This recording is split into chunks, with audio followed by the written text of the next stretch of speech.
மக்கள் அனைவருக்கும் வணக்கம். இன்னைக்கு நம்ம எதை பத்தி பார்க்க போறோம்னா, உங்க எல்லாத்துக்குமே தெரிஞ்ச கோயில் தான். ஆ மாசாணி அம்மன் கோயில்.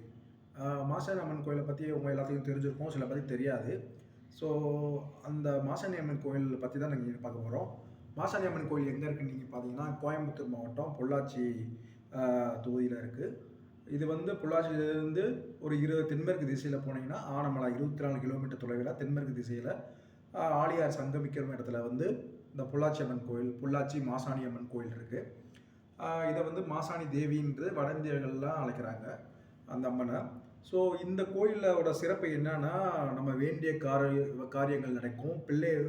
அ பிள்ளை பேர் இல்லாதவர்களுக்கு பிள்ளை பேர் கிடைக்கும், பிள்ளைகள் கிடைக்கும். அதே மாரி தீராத வியாதிகள்லாம் தீர்க்கக்கூடிய ஒரு சக்தி வாய்ந்த கோயில்ன்றது மக்களால் நம்பப்படுது. இன்னைக்கு தான் நம்ம அந்த கோயில பத்தி பார்க்க போறோம். அந்த கோயிலோட வரலாறையும் நம்ம பார்க்க போறோம். ஸோ வாங்க வீடியோக்குள்ள போலாம். ஃபர்ஸ்ட்டு வந்து மாசாணி அம்மன். இந்த மாசாமன் கோயில் எப்படின்னா, நீங்க பார்த்தீங்கன்னா தெரியும் உங்களுக்கு.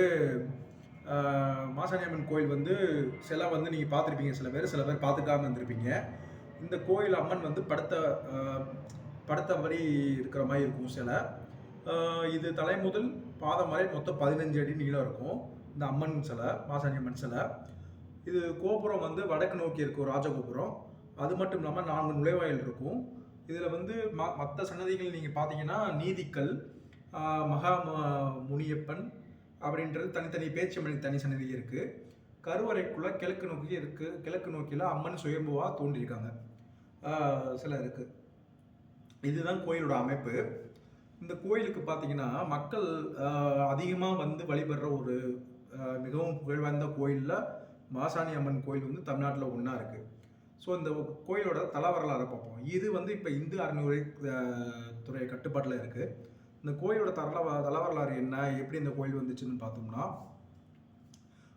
முன்னொரு காலத்தில் வந்து ஆனமலை பக்கத்தில் நன்னூர்னு ஊர் இருந்திருக்கு. அதை நன்னூர்னு சொல்லி ஒரு மன்னன் ஆண்டு வந்திருக்கான்.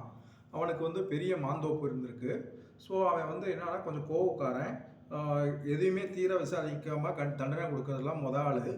ஸோ அப்படி இருக்கப்போ பூரா அவனுக்கு எது தோணுதோ அதுதான் செய்வான். கோபம் வாய்ந்த மன்னன். அவன் படையில வந்து கோசர்ன்ற ஒரு படத்தளபதி இருக்காரு. இந்த நன்னூர் மன்னனுக்கு வந்து மாந்தோப்பு வந்து அதிகமான மாந்தோப்பு இருக்கு. ஸோ அந்த மாந்தோப்பில் மாங்காய் திருறவங்களை வந்து மிக கடுமையாக தண்டிக்கக்கூடியவன். இந்த கோசர் தளபதிக்கு வந்து அவனோட படத்தளபதியில் ஒருத்தர் தான் கோசர். அவனுக்கு வந்து சைனின்ற ஒரு அழகான பெண் இருக்கா. அவளுக்கு திருமண வயது எட்டணும்னு திருமணம் முடிக்கணும்னு ஆசைப்படுறாரு. ஒரு நல்ல ஒரு வீரமான ஒரு ஆண்மகனை கல்யாணம் பண்ணி வைக்கணும்னு ஆசைப்படுறாரு. அந்த மாதிரி மகிழன் ஒருத்தரை தேர்ந்தெடுக்கிறாரு. அவரும் நல்லா ஒரு வீரமான ஆனதுனால அவருக்கு வந்து தன் மகளை வந்து கல்யாணம் பண்ணி கொடுக்குறாரு. ஸோ கல்யாணம் பண்ணி கொடுத்து அவங்க 2 பேரும் சந்தோஷமாக தான் வாழ்கிறாங்க. ஒரு குறிப்பிட்ட இதில் வந்து அவங்க வாழ்கிறாங்க. அவங்க மாசமாயிடுறாங்க. மாசமான பிறகும் வளைகாப்பு முடியுது. வளைகாப்பு முடிஞ்சிடும் 8ஆவது மாதத்தில் வந்து எப்பயும் போல் ஒரு தலப்பிரசவத்துக்கு எப்படி வீட்டுக்கு கூட்டி வருவாங்களோ அதே மாதிரி இவரும் கூட்டி வந்துட்டார்.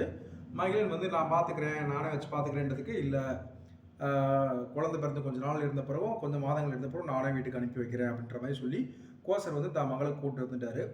அதே மாதிரி மாசமான பொண்ணுங்களுக்கு வந்து நம்ம கேட்குறத வாங்கி கொடுப்போம்ல, அதே மாதிரி அவங்க அப்பா வந்து கேட்குறது எல்லாமே வாங்கி கொடுத்துருக்காரு. பழங்கள் எல்லாமே வாங்கி கொடுத்துருக்காரு. ஸோ அப்போ அவங்க வீட்டுக்கு தோழிகள்லாம் வந்திருக்காங்க, சைனியோட தோழிலாம் வந்திருக்காங்க. அப்போ பேசிட்டு அப்புறம் நம்ம ஆற்றுல குளிப்போம் வாங்க அப்படின்னு சொல்லி போகிறப்ப நானும் வரேன்னு சொல்லி ஆசைப்பட்டுருக்காங்க. சரின்னு சொல்லிட்டு இது அவங்க அப்பாட்ட கோசர்கிட்ட கேட்டிருக்காங்க. போயிட்டு வாமா அப்படின்னு சொல்லி அனுப்பிட்டுருக்காரு. ஸோ அனுப்பிட்டவர் பார்த்து போயிட்டு வாமா அப்படின்னு சொல்லி அனுப்பிட்டுருக்காரு. போய் குளிச்சிருக்காங்க. குளிச்சதுக்கு அப்புறம் அந்த மாந்தோப்பில் இருக்கிற ஏதோ 2 மாம்பழம் வந்து விழுந்து ஆற்றுல தண்ணியில் வந்திருக்கு. அதை அவங்க தோழிகள்லாம் போட்டி போட்டு நான் எடுக்கிறேன் நீ எடுக்கிறப்ப அப்புறம் கடைசியில் சைனி எடுத்து அதை சாப்பிட்டுடுறாங்க. இதை வந்து அந்த நன்னூரோட மன்னனோட காவலாளி வந்து இந்த மாதிரி இந்த பொண்ணுங்க வந்து திருடி தின்னுட்டாங்க, இந்த பொண்ணு தான் திருடி சாப்பிட்டுச்சு மாம்பழத்தை அப்படின்னு சொல்லி சைனின்ற பொண்ணுன்னு சொல்லி மன்னன்ட்ட போட்டு கொடுத்துறான். மன்னன் என்ன பண்ணா தீர விசாரிக்காமல் மரணம் தண்ணி கொடுத்துட்றான். இதை வந்து மகிழன் கேள்விப்பட்டுட்டு மகிழன் நேராக போய் மன்னன்ட்ட நான் வந்து பல யானைகள் தரேன், பல தங்கங்கள் தரேன், இடைக்கிட என் மனைவி வந்து விடுதலை பண்ணிட்ட அப்புறம் அதெல்லாம் முடியாது, நான் சொன்னதுதான் அப்படின்ற மாதிரி சொல்லிட்டான். உடனே மரதண்டனையும் அந்த சைனி என்ற ஒரு மாசமான பொண்ணுக்கு வந்து கொடுத்துட்டாங்க. கொடுத்துட்டே மகிழன் வந்து கோவத்தில் மன்னனை கொண்டுட்டு அவனும் சூசைட் பண்ணிட்டான். சூசைட் பண்ண பிறகும் அவங்க அப்பா இதை கேள்விப்பட்டு கோசர அவரும் வந்து மார்பில் ஈட்டியை குத்தி அவரே வந்து தன் உயிரை மாற்றிக்கிட்டாரு. ஸோ இந்த சம்பவம் நடந்து பல நாட்கள் ஆகுது. ஊரில் மழை இல்லை, மக்கள்லாம் கஷ்டப்படுறாங்க பட்டினியில். என்ன ஏதுன்னு பார்க்க போகிற இந்த மாதிரி ஒரு மாசமான ஒரு பொண்ணை வந்து அநியாயமாக கொண்டனால தான் மழை பெய்ய மாட்டேதுன்னு சொல்லிட்டு இவங்களே என்ன பண்ணுறாங்கன்னா ஒரு சிறு தெய்வம் மாதிரி அமைச்சு அந்த அம்மனை வழிபடுறாங்க. அந்த அம்மன் சைனின்ற பெண்ணை வழிபடுறாங்க. ஸோ அதுதான் காலப்போக்கில் மாசாணி அம்மனாக மாறுது. இந்த மாசாணி அம்மனில் வந்து கோயிலை சுற்றி வந்தோம்னா தீராத வியாதிகளும் தீருன்ற மாதிரியும், நம்மளுக்கு யாரோ கெடுதல் பண்ணிட்டாங்க, நம்மளை வந்து ஏமாற்றிட்டாங்க அப்படின்றவங்க வந்து ஒரு அநீதி இழுத்துட்டாங்க, அநீதினாலதால ஒரு ஒரு ஒரு பெண்ணோட அப்பாவி பெண்ணோட மரணம் நடந்திருக்கு. ஸோ இது அநீதி நடந்துட்டாங்க, நம்மளுக்கு அநீதி பண்ணவங்களுக்கு தண்டனை கொடுக்கணும்னு ஒரு மனசில் யார் யாருக்கெல்லாம் தோணுதோ அவங்க போய் அம்மனுக்கு மிளகா அரைச்சி சாத்துவாங்க. அப்படி சாத்தினா அது நடக்கும்ன்றது மக்களோட முழு நம்பிக்கை. ஸோ இன்னமும் இந்த கோயிலில் அந்த மிளகா சாத்தல் இது வந்து நடந்துக்கிட்டு தான் இருக்குது.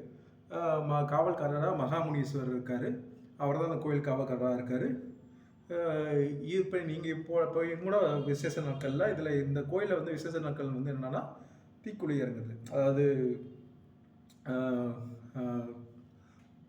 இது சொல்லுவாங்கள்ல, பூ மிதிக்குதுன்னு சொல்லுவாங்கள்ல, அந்த தான். ஸோ அதுதான் அந்த கோயிலோட விசேஷம். ஸோ இன்றைக்கி மாசாணி அம்மன் கோயிலை பார்த்துட்டோம். இதே மாதிரி வர்ற வீடியோஸில் புது பிரபலங்களை பற்றியோ கோயில்களை பற்றியோ இடத்துக்களை பற்றியோ பார்க்கலாம். நம்ம சேனல் பிடிச்சிருந்துச்சா லைக் பண்ணுங்கள், ஷேர் பண்ணுங்கள், மறக்காமல் சப்ஸ்கிரைப் பண்ணியிருக்க. பாய், see you.